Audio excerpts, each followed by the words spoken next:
Welcome to Vivaswan Educational Foundation, your gateway to success. Explore classes in UPSC, Defense, WBCS, Combined Course, CAT, CLAT and many more. Subscribe now for expert guidance and quality education. तो आप सभी का एक बार फिर से स्वागत है विवासवान educational foundation में। आज हम बातें करेंगे केमिस्ट्री के एक बहुत ही इम्पोर्टेंट चैप्टर के बारे में जिसका नाम है कार्बन एंड इट्स कंपाउंड। आज हम बातें करेंगे कार्बन एंड इट्स कंपाउंड। तो कार्बन और उसके कंपाउंड के बारे में हम बातें कर रहे होंगे। देखिए, इससे पहले मैंने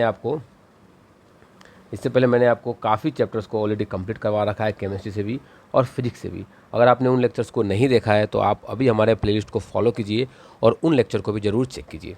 और अगर अभी तक आपने हमारे विवासवान एजुकेशनल फाउंडेशन के यूट्यूब चैनल को सब्सक्राइब नहीं किया है तो अभी सब्सक्राइब कीजिए विवासवान एजुकेशनल फाउंडेशन का यूट्यूब चैनल। और ये सभी PDF नोट्स आपको हमारे टेलीग्राम चैनल पर मिल जाएगा। टेलीग्राम चैनल का लिंक वीडियो के डिस्क्रिप्शन में दिया गया है। चलिए एक एक करके बातें करते हैं। सबसे पहले बातें करेंगे कि कार्बन जो है, उस कार्बन जो फैमिली है, अगर मैं बातें करूं तो कार्बन के अगर बारे में कुछ बातें करूं तो आपसे देखिए, कार्बन का जो एटॉमिक नंबर होता है वो होता है 6 and the atomic mass of carbon is 12। Atomic number को हम किस चीज़ से डिनोट करते हैं? तो एटॉमिक नंबर को हम डिनोट करते हैं Z से। और एटॉमिक मास को हम कैसे डिनोट करते हैं? तो एटॉमिक मास को हम डिनोट करते हैं A से। ठीक है। एटॉमिक नंबर 6 होने का मतलब क्या है कि इसमें नंबर ऑफ प्रोटॉन्स जो होंगे वो भी 6 ही होगा।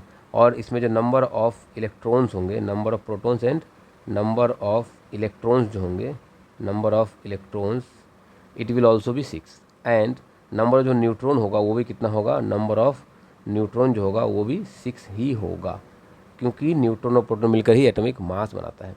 अगर मैं इसकी इलेक्ट्रॉनिक कॉन्फ़िगरेशन की बातें करूं, देखिए मैं आप सभी को ये सब चीज़ें क्यों बता रहा हूं, क्योंकि कार्बन को पढ़ने से पहले हमें इन बातों की जानकारी होनी चाहिए, वरना हमें दिक्कतें आ सकती है कार्बन को समझने में। तो इलेक्ट्रॉनिक कॉन्फ़िगरेशन की अगर मैं बातें करूं तो 6 इलेक्ट्रॉन, नंबर ऑफ़ इलेक्ट्रॉन जो है हमारे पास, नंबर ऑफ जो इलेक्ट्रॉन है वो कितना है? नंबर ऑफ़ इलेक्ट्रॉन है 6। तो इलेक्ट्रॉनिक कॉन्फ़िगरेशन होगा 1s2 2s2 2p6। और इसको अगर आप बैठाना चाहो तो ऐसा एक S सब सेल होगा, 1s, ये हो जाएगा 2s और ये हो जाएगा 2p। तो इसमें अगर मैं इसको पुट करूँ अब तो 1s में 2 इलेक्ट्रॉन्स आपको दिख रहे हैं, ये रहा 1s, इसमें 2 इलेक्ट्रॉन दोनों एंटी पैरेलल डायरेक्शन में। 2s में भी 2 इलेक्ट्रॉन एंटी पैरेलल डायरेक्शन में।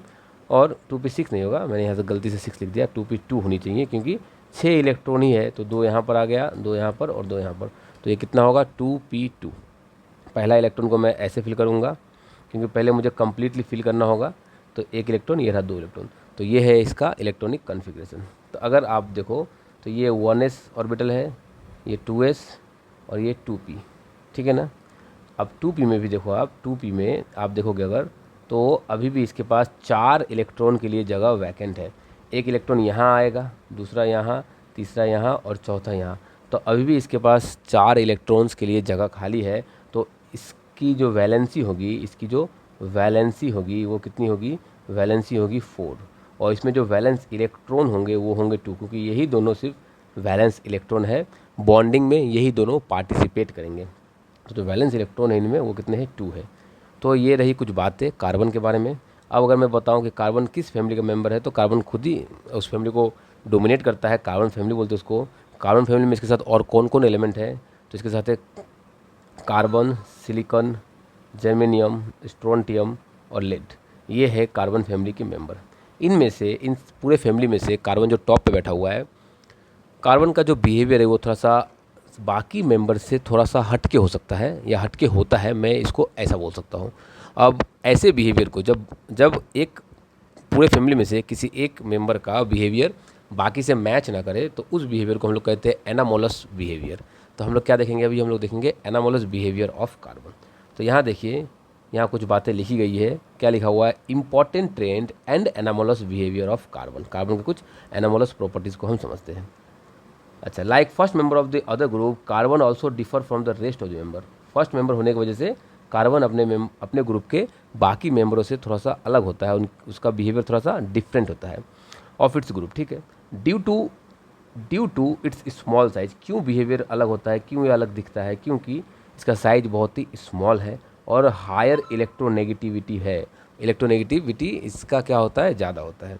हायर आयनाइजेशन इंथैल्पी भी होता है और अनअवेलेबिलिटी ऑफ डी ऑर्बिटल। आपने अभी अभी देखा कि यहाँ पर सिर्फ और सिर्फ पी ऑर्बिटल तक ही बातें करी गई है, डी ऑर्बिटल का जिक्र यहाँ पर नहीं किया गया है।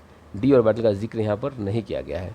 तो डी ऑर्बिटल ना होने की वजह से इसका बिहेवियर जो है वो बाकी ऑर्बिटल से, बाकी मेंबर से अलग हो जाता है। सिलिकॉन में भी डी ऑर्बिटल नहीं है, बाकी उसके बाद जर्मेनियम से डी ऑर्बिटल स्टार्ट हो जाते हैं, तो उनके पास डी ऑर्बिटल है और कार्बन के पास डी ऑर्बिटल नहीं है। इसकी वजह से इसका बिहेवियर थोड़ा सा डिफरेंट जरूर होता है।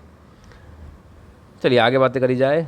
इन carbon only S and P orbital are available for bonding. मैंने आपको बताया कि एस और पी ऑर्बिटल ही क्या है, अवेलेबल है फॉर बॉन्डिंग के लिए। Therefore it can accommodate only 4 pair of electron around it.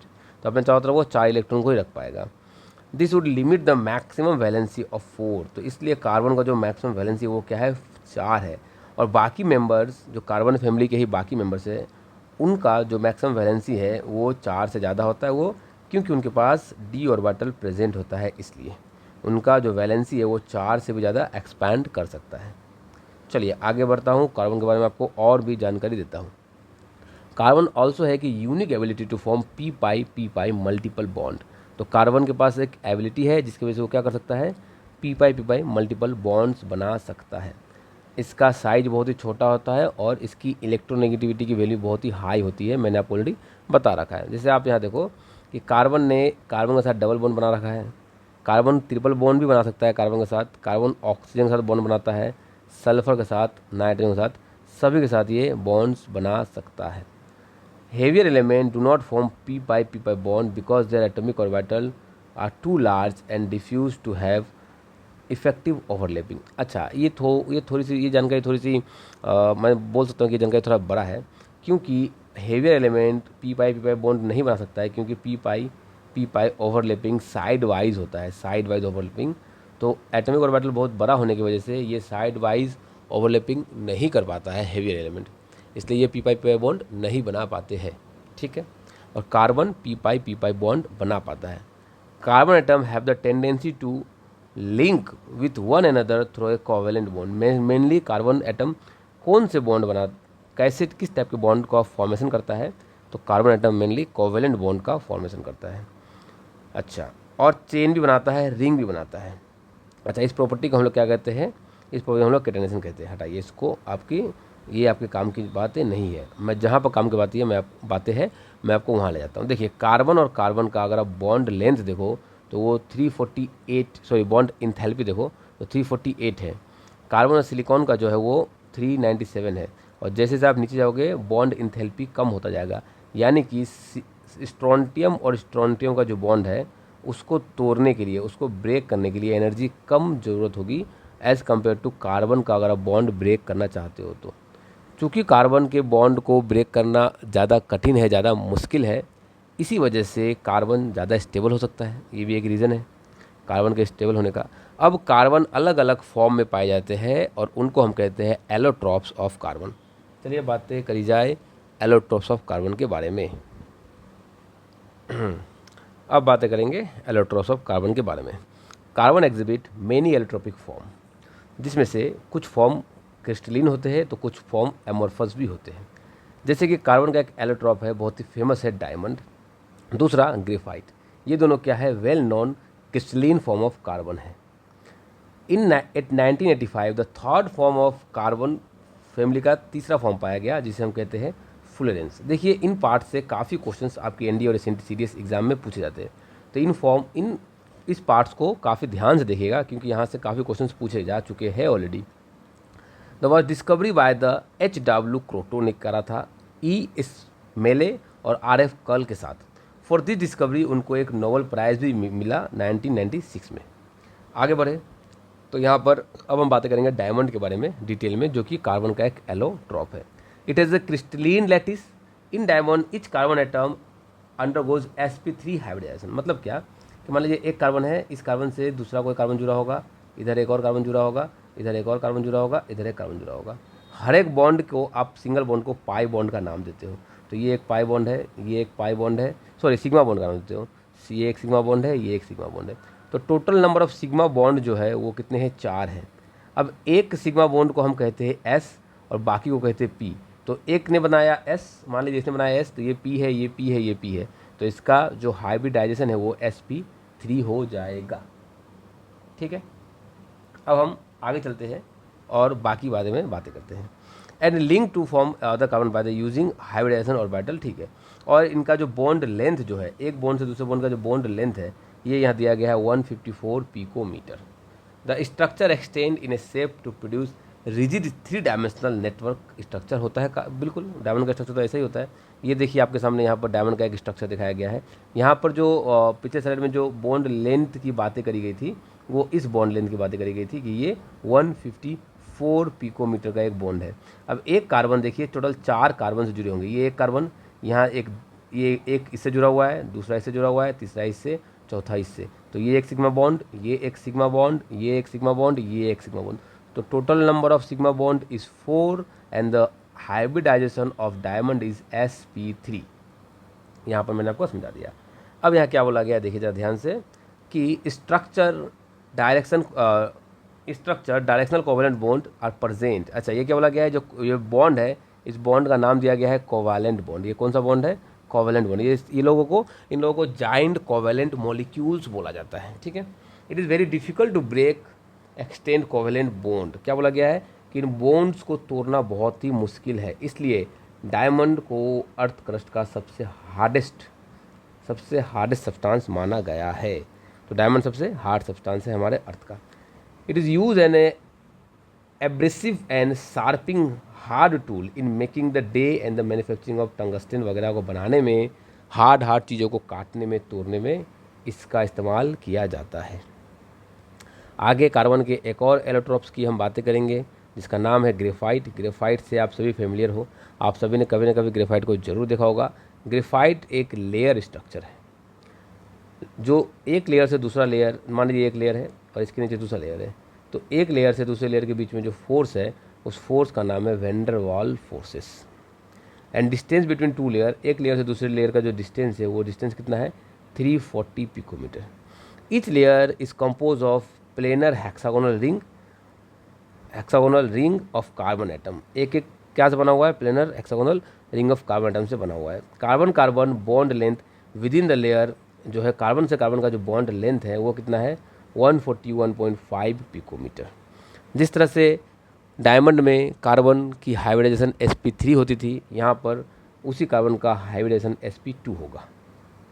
ठीक है, अच्छा, फिर अगर बात किया जाए तो 4 electron form pi bond and the electron are, मतलब यहाँ पर कुछ क्या होते हैं, एक पाई बॉन्ड भी होता है, इसलिए इसका हाइब्रिडेशन sp2 हो गया। ठीक है, चलिए ये देखिए यहाँ पर ये ग्रेफाइट का एक स्ट्रक्चर आपको दिखाया जा रहा है। यहाँ पर देखिए एक कार्बन टोटल 3 कार्बन से जुड़े हुए होंगे, तो 1 सिग्मा, 2 सिग्मा, 3 सिग्मा, तो sp2 is the hybridisation of graphite. अगर हम यहाँ बातें करें, ग्रेफाइट कंडक्ट इलेक्ट्रिसिटी और डायमंड इलेक्ट्रिसिटी कंडक्ट नहीं कर पाता था। Graphite cleave easily between the layer. Graphite आसानी से टूट जाता है, ये सॉफ्ट और स्लिपरी होता है, डायमंड की तरह बहुत ज़्यादा हार्ड नहीं होता है। For this reason graphite is use as a dry lubricant in machine में जहाँ पर ड्राइंग एजेंट, ड्राई लुब्रिकेंट के लिए ग्रेफाइट को यूज़ किया जाता है। रनिंग एट हाई टेम्परेचर, और ये हाई टेम्परेचर पर भी टिका रहता है, डिस्ट्रॉय नहीं होता है। Where oil can not be use as a lubricant, जहाँ पर कि ऑयल एक लुब्रिकेंट के हिसाब से यूज़ नहीं किया जा सकता क्योंकि ऑयल जल जाएगा, इसलिए। तो हमने 2 एलोट्रोप्स ऑफ कार्बन को समझा। अब हम तीसरे एलोट्रोप्स की तरफ चलते हैं, फ्लोरेंस की तरफ। इसके बाद काफ़ी क्वेश्चन है जो इस पार्ट से पूछे जा चुके हैं, मैंने उन सभी को यहाँ पर रखा है ताकि आपको समझ में आए कि कितना इंपॉर्टेंट है ये पार्ट। देखिए मैं काफ़ी क्वेश्चंस लेके आया हूँ।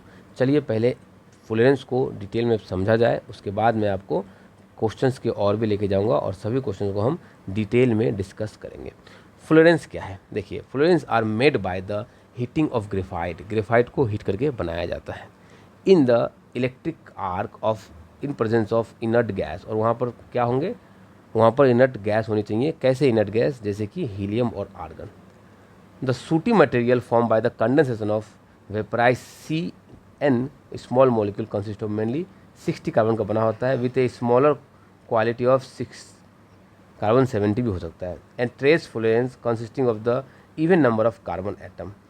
तो ये क्या होता है, normally even number of carbon atoms fullerenes में देखे जाते हैं। Fullerenes are the only pure carbon because they have the smooth structure without having dangling. तो ये एकदम प्योर स्ट्रक्चर है कार्बन का। अच्छा, fullerenes are cage like molecule, एक जाल के जैसा एक मॉलिक्यूल होगा, एक पिंजरा जैसा एक मॉलिक्यूल होगा। Carbon 60 molecule has a sharp like सोकर बॉल, जो फुटबॉल के लिए हम लोग बोल सकते हैं, उसका अगर कार्बन 60 से अगर बना हो उसको हम लोग क्या होता है, बल्क मिक्सचर ऑफ फ्लुएंस कहते हैं। यहाँ पर देखिए इट कंटेन जो ये जो कार्बन का जो बॉल है, ये सॉकर बॉल जो है, इसके बारे में बातें करी जा रही है कि इसमें कितने कार्बन रिंग है और क्या नहीं है, और यहाँ से काफ़ी क्वेश्चन आते हैं, तो इस पैराग्राफ को बहुत ही ध्यान से देखिएगा। It contain 26 member ring.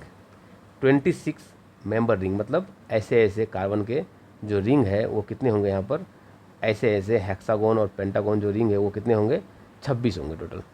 26 member ring and 5 member ring, sorry मैं थोड़ा यहाँ मैं मिस इंटरप्रेट कर गया। यहाँ पर 20 होंगे 6 मेंबर रिंग, मतलब ये ऐसे जो रिंग है, इस तरह के रिंग, इस तरह के, एक सेकंड रुक जाइए, ऐसे जो रिंग है 6 रिंग, ऐसे होंगे 6 रिंग 6 मेंबर वाले, और 5 मेंबर वाले रिंग, ऐसे रिंग जो होंगे वो कितने होंगे, 5 मेंबर वाले रिंग कितने होंगे, 6 होंगे, और 12 होंगे 5 मेंबर रिंग, मतलब 5 मेंबर वाले रिंग होंगे कितने होंगे, 12, और 6 मेंबर वाले रिंग कितने होंगे, 20। तो यहाँ बोला गया है कि 20 है 6 मेंबर वाले रिंग और 12 है 5 मेंबर वाले रिंग। यहाँ से क्वेश्चंस पूछे जाते हैं एग्ज़ाम में, तो इससे ज़रा भी अंडर एस्टिमेट मत कीजिएगा इस पैराग्राफ को, क्योंकि यहाँ से काफ़ी क्वेश्चंस पूछे जा चुके हैं already. A 6 member ring is fuse with 6 और 5 member ring, but the 5 member ring can only fuse with 6 member ring. मतलब जो 6 मेंबर रिंग है वो 5 मेंबर रिंग के साथ भी फ्यूज़ कर सकता है, मगर जो 5 मेंबर रिंग है वो सिर्फ और सिर्फ 6 मेंबर रिंग के साथ ही फ्यूज़ करेगा। ऐसा कभी नहीं हो सकता कि 5 मेंबर रिंग के पास दूसरा एक 5 मेंबर वाला रिंग चला है, ऐसा नहीं हो सकता। All the carbon atoms are equal and they undergoes sp2 hybridisation. तो यहाँ पर भी कार्बन का जो हाइब्रिडाइजेशन देखने को मिलता है हमें, वो sp2 टाइप होता है। Etch carbon atom form 3 sigma bond with other 3 carbon atom. तो एक कार्बन जो है ये बाकी 3 कार्बन एटम के साथ 3 सिग्मा बॉन्ड बना के बैठेगा, और 3 है इसलिए sp2 हाइब्रिडेशन हम इसे कह सकते हैं। The remaining electron at each carbon is delocalize, और जो बाकी हर एक कार्बन का जो बचा हुआ इलेक्ट्रॉन है वो डीकोलराइज्ड इलेक्ट्रॉन होता है। चलिए यहाँ पर स्ट्रक्चर दिखाया गया है, जहाँ पर 5 मेंबर वाले रिंग कितने होंगे, 12 होंगे, और 6 मेंबर वाले रिंग कितने होंगे, 20 होंगे। यहाँ पर यही दिखाया गया। देखिए ये रहा हमारा एक 5 मेंबर का रिंग, ठीक है। यहाँ से आप देख पाओगे कि यहाँ पर आपको दिखाया जा रहा है कि ये एक 6 मेंबर का रिंग है। यहाँ पर भी अगर आप देखोगे तो यहाँ भी आपको दिखाया जाएगा कि ये भी एक 6 मेंबर का रिंग बन रहा है। तो 5 मेंबर का जो रिंग है वो सिर्फ और सिर्फ 6 मेंबर वाले रिंग से ही अटैच्ड होंगे, और 6 मेंबर रिंग 5 मेंबर वालों से भी हो सकता है और 6 मेंबर वालों से भी हो सकता है। चलिए यहाँ पर आपके सामने क्वेश्चन आ चुका है, जो कि NDA 2014 में ये क्वेश्चन पूछा गया था। The most stable form of carbon is, तो सबसे स्टेबल फॉर्म ऑफ कार्बन है जो रिएक्ट नहीं करता है, इनर्ट होता है, वो क्या है हमारा, तो आप सभी जैसे जानते हैं वो है हमारा डायमंड। नेक्स्ट क्वेश्चन है विच of the following statement is correct. तो ये देखिए हमारा फ्लोरेंस से ये क्वेश्चन आ चुका है, फ्लोरेंस आया है। Florence have only 6 member ring, क्या ये स्टेटमेंट सही है, बिल्कुल गलत, क्योंकि हमने अभी अभी पढ़ा कि 12 होंगे 5 मेंबर वाले रिंग और 20 होंगे 6 मेंबर वाले ring. Fullerenes are cage like molecule, सही बात है ये तो। Diamond is thermodynamically the most stable allotropes, ये बात भी सही है। एलोट्रॉप्स ऑफ कार्बन, सही तो मुझे ये भी लग रहा है। Graphite is slippery and hard तो नहीं होता है। And is therefore use as a dry lubricant in machine, soft होता है। वैसे ये बातें सभी सही है, बस ये हार्ड के लिए गलत हो जाएगा, तो ये स्टेटमेंट गलत है। अब हमारे पास 2 भी सही आ रहा है और 3 भी सही आ रहा है। अब यहाँ पर सोचने वाली बात है कि आंसर कौन सा हो। अच्छा, ये ऑप्शन भी गलत होगा, मैं थोड़ा सा मिस इंटरप्रेट कर गया। डायमंड सबसे ज़्यादा थर्मोडायनेमिकली मोस्ट स्टेबल नहीं होता है। हाँ, डायमंड स्टेबल होता है मगर मोस्ट नहीं होता है, तो ये गलत हो जाएगा और इसका आंसर भी मैं गलत मार गया। आंसर बी होना चाहिए, ग्रेफाइट, क्योंकि ग्रेफाइट एक कार्बन का ऐसा एलोट्रॉप है जो थर्मोडायनेमिकली मोस्ट स्टेबल होता है। तो हमारा यहाँ पर हमें क्या ढूंढना था, हमें यहाँ पर करेक्ट आंसर, करेक्ट स्टेटमेंट ढूंढना था, जो कि मैंने ढूंढ लिया, ऑप्शन बी। चलिए नेक्स्ट क्वेश्चन की ओर आगे बढ़ा जाए। और नेक्स्ट क्वेश्चन में क्या बोला गया, why graphite is use as a electrolytic cell. Graphite को क्यों यूज़ किया जाता है इलेक्ट्रोलिटिक सेल में, ये क्वेश्चन एनडीए 2015 में पूछा गया था। तो यहाँ पर देखिए, ग्रेफाइट सॉफ्ट है, कैन ईजिली बी मोल्ड, नहीं, इसकी वजह से इसको इलेक्ट्रोलाइटिक सेल में यूज़ नहीं किया जाता है। ये बात तो सही है, ग्रेफाइट तो सॉफ्ट है, मगर ये प्रॉपर्टी की वजह से उसे इलेक्ट्रोलाइटिक सेल में यूज़ किया था, ये बात सही है। Graphite is made up of layer carbon atom can slide, ये बात भी सही है, मगर इसकी वजह से इसे यूज़ नहीं किया जाता है। तो ऐसे क्वेश्चन में बच के रहिए, क्योंकि स्टेटमेंट सही दिए होते हैं, बस यहाँ पर जिस काम में उसे लेना है हमें मोस्ट अप्रोप्रिएट उसके हिसाब से आंसर को ढूंढना होगा। ग्रेफाइट इज इनर्ट, हाँ, रिएक्शन तो नहीं करता है, और remain intact with electrolytic cell, ये बात भी सही है, मगर इसके लिए इसको यूज़ नहीं किया जाता है। चूँकि ग्रेफाइट एक गुड कंडक्टर ऑफ इलेक्ट्रिसिटी है, इसी के लिए हम ग्रेफाइट को यूज़ करते हैं, कहाँ पर, इलेक्ट्रोलाइटिक सेल में। चलिए आगे बढ़ा जाए और बाकी क्वेश्चंस को भी डिस्कस कर लेता हूँ। ये क्वेश्चन 2015 में पूछा गया था। क्या है ये question, graphite is a much better conductor of heat and electricity than diamond, हाँ बात तो सही है। This is due to the fact that each carbon atom in graphite, क्यों ऐसा होता है, इसे हमें ढूंढना है यहाँ से। तो पहला बोला गया है, undergo sp3 hybridization and form A 3 sigma bond with 3 neighbouring carbon, इसकी वजह से ये तो नहीं होता है। अंडरगो sp3, तो sp3 तो होता ही नहीं है इसमें। It is tetrahedrally bonded, it free form van der Waals forces, ये बात बिल्कुल सही है, क्योंकि इसमें वेंडर वाल फोर्सेस से नहीं होते हैं, इसलिए। चलिए आगे चला जाए। नेक्स्ट क्वेश्चन में क्या बोला गया, 2017 का क्वेश्चन है, एनडीए एग्जाम में पूछा गया था। Molecule of which of the following has a cage like structure, तो आपको पता ही है कि फ्लोरेंस का स्ट्रक्चर जो है वो केज लाइक होता है, डायमंड का नहीं होता है और ग्रेफाइट का भी नहीं होता है। तो ओनली 3 हमारा आंसर हो जाएगा, option B. Which the following element form a highest number of compound, सबसे ज़्यादा कंपाउंड किस एटम से, किस एलिमेंट से बनता है, तो वो कार्बन से ही बनता है। हालांकि इसमें हाइड्रोजन भी हो सकता है, मगर कार्बन से कहीं ना कहीं खासा ज़्यादा बनता है। चलिए आगे बढ़ता हूँ, बाकी बातों पे डिस्कस करा जाए। ये क्वेश्चन 2017 में पूछा गया था एनडीए एग्ज़ाम में। Which one of the following element is use in pencil lead, pencil lead में हम लोग किस एलिमेंट को यूज़ करते हैं, तो पेंसिल में हम लोग मेनली ग्रेफाइट, कार्बन के ग्रेफाइट को यूज़ करते हैं। आप सभी को ये बातें पहले से जानकारी है। ये क्वेश्चन एनडीए 2017 में पूछा गया था। ये एक मैथमेटिकल टाइप क्वेश्चन है, चलिए इसको सॉल्व करा जाए। क्या बोला गया है कि how much carbon dioxide is produce on heating 1 kg of carbon. तो देखिए, अगर आप बात को समझिए, कितना कार्बन डाइऑक्साइड प्रोड्यूस होगा अगर आप 1 kg कार्बन को हीट करते हो। तो इस क्वेश्चन को सॉल्व करने के लिए पहले आपको एक केमिकल रिएक्शन लिखना होगा कि कार्बन और ऑक्सीजन को मैंने रिएक्ट करवाया, तो ये दोनों मिल के बन गए कार्बन डाइऑक्साइड। अब कार्बन का एटॉमिक वेट होता है 12 और ऑक्सीजन का, कार्बन डाइऑक्साइड का होता है 44। तो जब मैंने 12 ग्राम की रिएक्शन करवाई तो मुझे 44 ग्राम कार्बन मिले, कार्बन डाइऑक्साइड मिला। तो अगर मैं 1 ग्राम का या फिर 1 kg का करवाऊँ तो कितना मिलेगा मुझे, 1 के लिए यूनिटरी मेथड से 1/44/12 हो जाएगा। अब आप इसको सूटेबल आपसे जैसे भी होता है उससे इसको काट दो। मैंने 4 से काटा, 4 4 जा 4, 11 जा 44 एंड 4 3 जा 12। तो हमारा आंसर हो जाएगा कि 11/3 kg कार्बन डाइऑक्साइड हमें मिलेगा अगर हम 1 kg कार्बन को रिएक्शन में पार्टिसिपेट करवाए तो इसी के साथ हमारा सही आंसर हो जाएगा option A, that is 11/3 kg। Next एक और क्वेश्चन जो कि कार्बन के जो एलोट्रॉप्स है वहीं से पूछा जा चुका है, क्योंकि मैंने आपको बोला था कि यहाँ से काफ़ी क्वेश्चंस आते हैं, आपको अच्छे से पढ़ने की ज़रूरत है।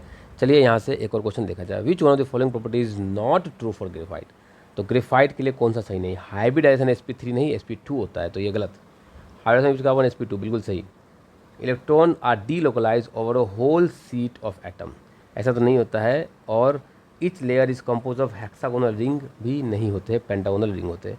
तो ऑप्शन, अच्छा सॉरी मैं थोड़ा सा गलत ही करता चला गया, लगता है बहुत कुछ। Which of is not correct पूछा गया है। sp3 नहीं होता है, ये भी होता है, और होल सीट में डिलोकलाइज इलेक्ट्रॉन तो होते ही है, और हेक्सागोनल ही होता है, पेंटागोनल नहीं होता है। मैंने ये गलत इंटरप्रेट कर लिया, तो हमारा ऑप्शन ए हो जाएगा रॉन्ग आंसर। नेक्स्ट क्वेश्चन क्या बोला गया, which one of the following statement about diamond and graphite are not correct, इनमें से कौन सा सही नहीं है। ये क्वेश्चन 2019 में पूछा गया था। Diamond has a tetrahedral structure where graphite is a hexagonal planar structure. तो फर्स्ट स्टेटमेंट क्या है, diamond has the tetrahedral structure where the graphite has a hexagonal planar structure. बात तो सही है। Both physical and chemical properties of diamond and graphite are different.